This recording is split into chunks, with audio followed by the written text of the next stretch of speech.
So my wife's Audi started displaying the engine sign or warning, and when we diagnosed it, it showed this warning here, which should be appearing on your screen round about now.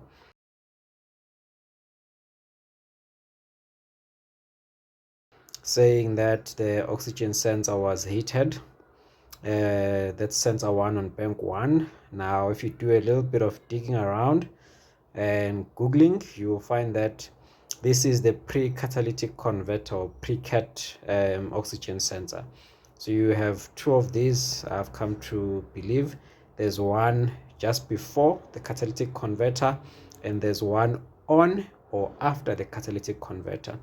So the sensor 1 on bank 1 is the one just before. So I went out and bought one from my local Goldwagen. Dian over there sorted me out. He always does with all of my parts.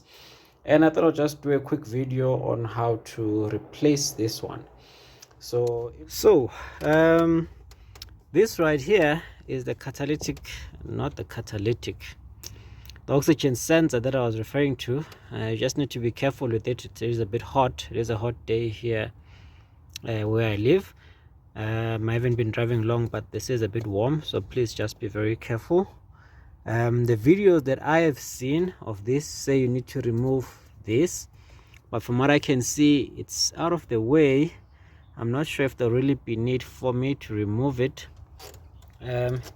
So you'll see your sensor goes all the way here via this line all the way to here, right over here.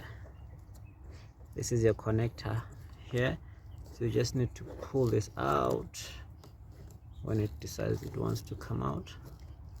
Actually, it's not up to it to decide. I'm the one who's working, yeah.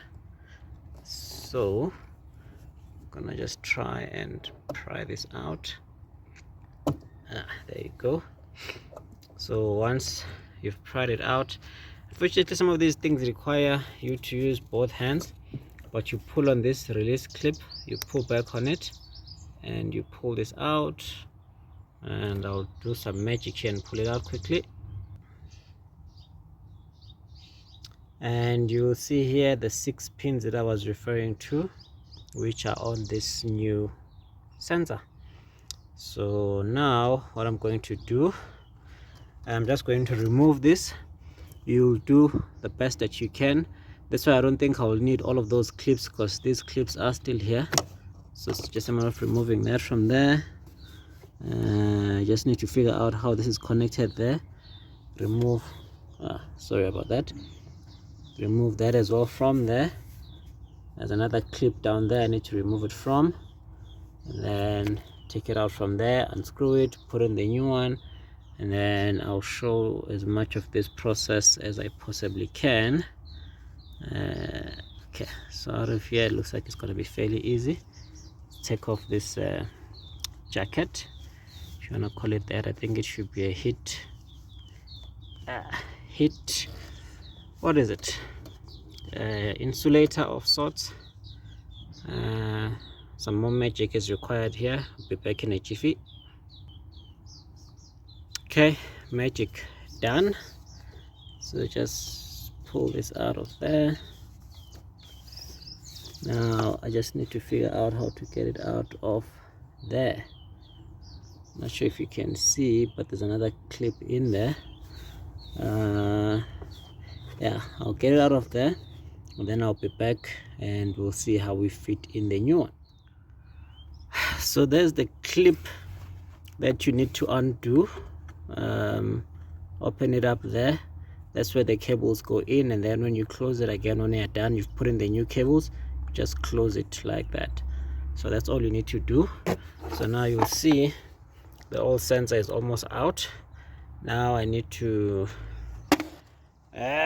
take up my trusted spanner. I'm not going to insult your intelligences. I'm sure you all know how to unscrew that, so I'm just going to do it out of the shot, out of camera, and then I'll come back to show you when it's out.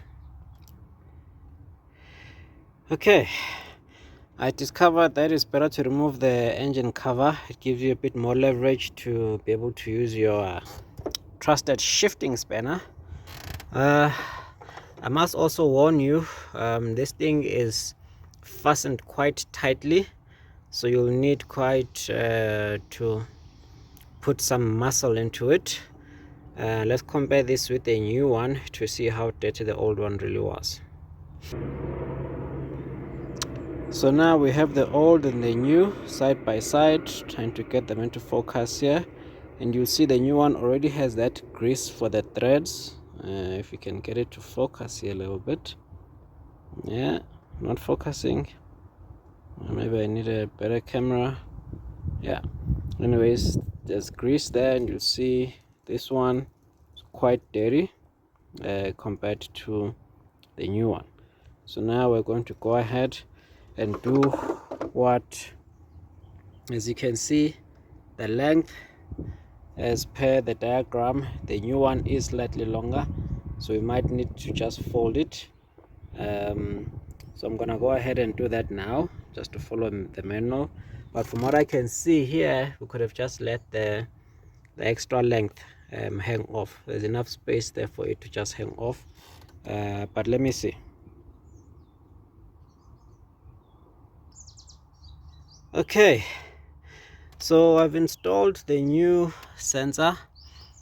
Took a bit of doing. I tightened it as much as I could. I've seen in other videos that there are those, I think they call them torque wrenches, and that shows you how much torque, so you can predetermine the amount of torque that needs to be applied when you tighten the bolts and nuts, and it beeps when you've reached that preset torque. So maybe there's a torque that needs to be used here, specific torque to actually tighten this bolt to, or this sensor to. If you know, please let us know in the comment line so that you know for the future. And also when you decide to do this yourself, please just research on those type of things so that you do it the right way. So now I'm going to add the cover here, the heat shield. From what I can see, okay, so what I've done so long, I've put back the heat shield.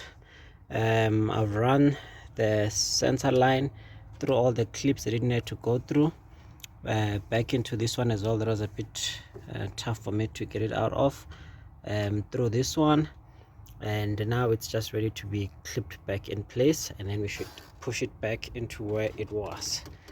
Let's see if I can do it with one hand here.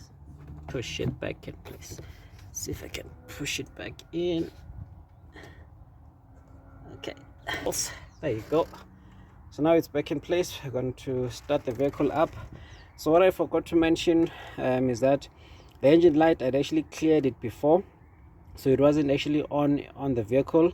It came on sporadically every now and then, usually when I was driving rough, maybe too fast from robot to robot, start and stop, then it would come on. So it wasn't on right now, and I didn't really reproduce it. But I'm going to monitor the vehicle here after, make sure everything is working fine and that the light does not indeed come on. Okay, so everything is tucked in nicely, back in place everywhere. What we're gonna do now is put this engine cover back on.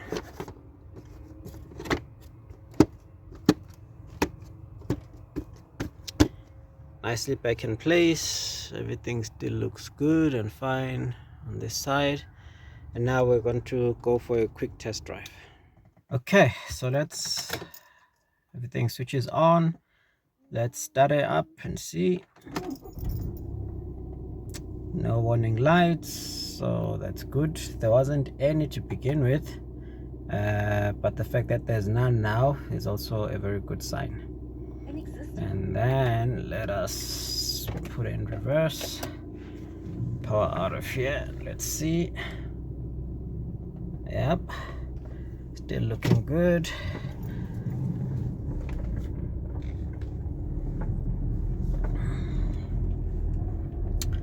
Don't forget to keep your eyes on the road as well.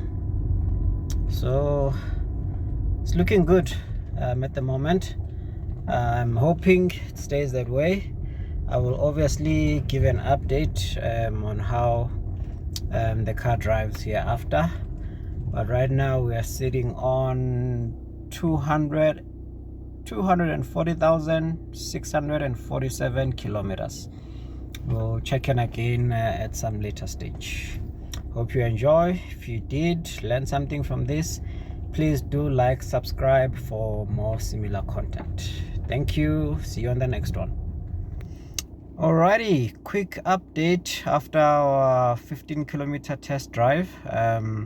I did put the car through its paces, drove it very rough, and the issue seems to be gone. But obviously we'll monitor it over the next coming days and weeks.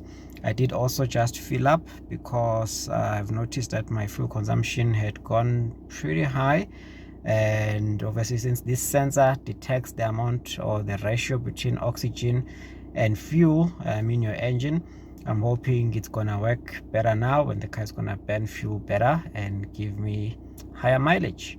And so I will check in later and let you know how that went.